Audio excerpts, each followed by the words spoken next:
Masih di audience season closing dan kami juga masih menggunakan Anda untuk bisa berpartisipasi di telepon interaktif kami di 021 di 8063 5979 dan juga ada WhatsApp interaktif kami di 0812 di 1398 di 3749 seperti yang tertera di layar televisi Anda.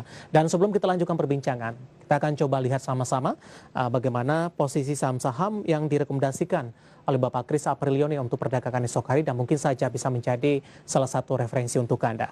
Di antaranya ada XL pemirsa untuk supportnya di 2250, kemudian resistennya di 2600, ada ASRI supportnya di 170, resistennya di 200, Waskita masih direkomendasikan di supportnya di 950, resistennya di 1140.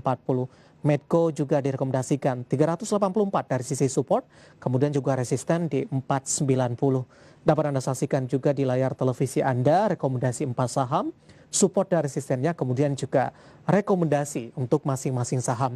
Dan lagi-lagi keputusan investasi tetap ada di tangan Anda, para investor dan trader pasar modal Indonesia. Pak Kris, masih bergabung bersama kami Pak Kris? Saat ini kita sudah terhubung melalui via Zoom. Sebelum kita menjawab beberapa pertanyaan yang masuk di WhatsApp interaktif ini sudah cukup banyak Pak Kris.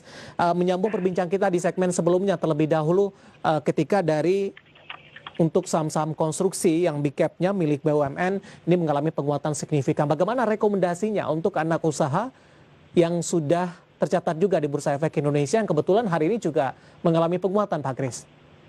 Ya, kalau kita lihat biasanya memang anak usaha dari karya ini mengikuti dari induk-induknya ya. Ketika induk meningkat, maka anak usaha juga biasanya ikutan. Nah, kalau kita lihat memang yang menarik di sini ada WG dan WSBP, di mana mereka harganya masih jauh di bawah harga IPO-nya. Ya. Jadi ada kemungkinan besar WG dan WSBP masih dapat cenderung menguat ke depannya. Oke. WG bisa level entry di berapa, Pak Kris? WG dengan area sekarang penutupan di 204, mungkin bisa current level bisa masuk ya, maksimal masuk di harga 210, ya. Dengan targetnya di area 250. Baik, kemudian WSBP? Untuk WSBP sendiri mungkin masih bisa masuk di current price karena masih di bawah 200, masih cukup murah, dengan target selanjutnya di area 220. Baik, di luar dari teknikal, Pak Kris, bagaimana Anda melihat outlook-nya dari konstruksi ini di 2021 mendatang?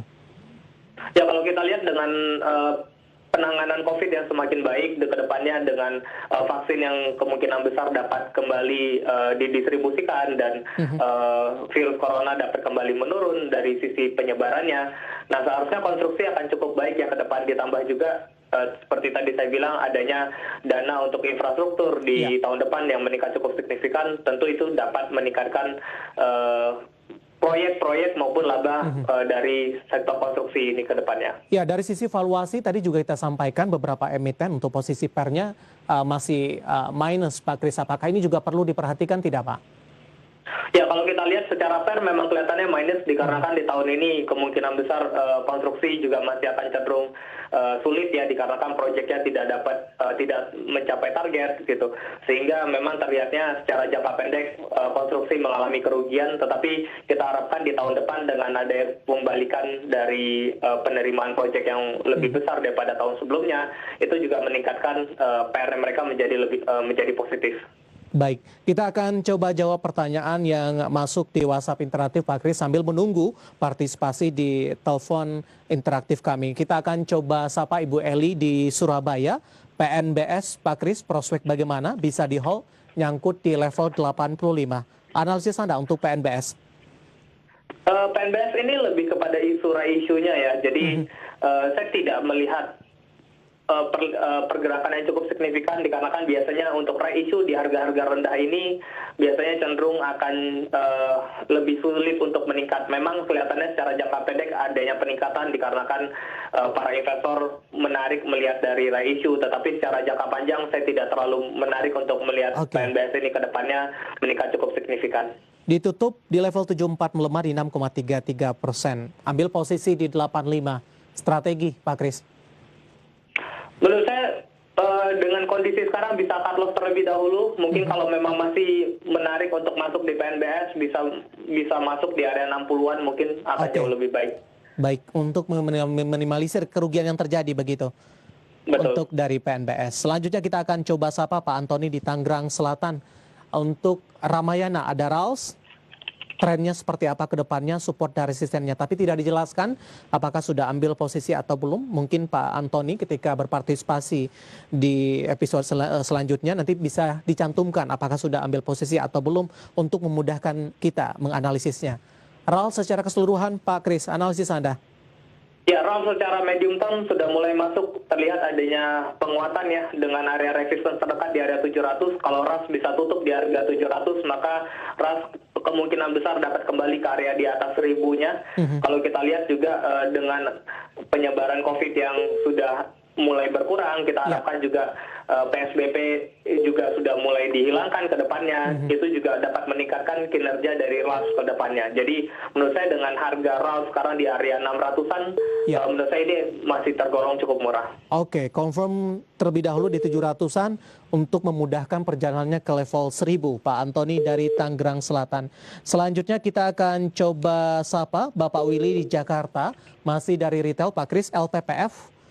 Analisisnya seperti apa? Ambil posisi di 1060 Pak untuk LPPF. Ya, LPPF perhatikan dikarenakan ada isu kalau LPPF akan keluar dari MSCI di tanggal 31 November nanti. Ya. Jadi kemungkinan secara jangka pendek masih dapat menguat, tetapi biasanya di akhir bulan pada saat tanggal 31 akan ada yang penurunan cukup besar akibat dari penjualan dari MSCI indeksnya.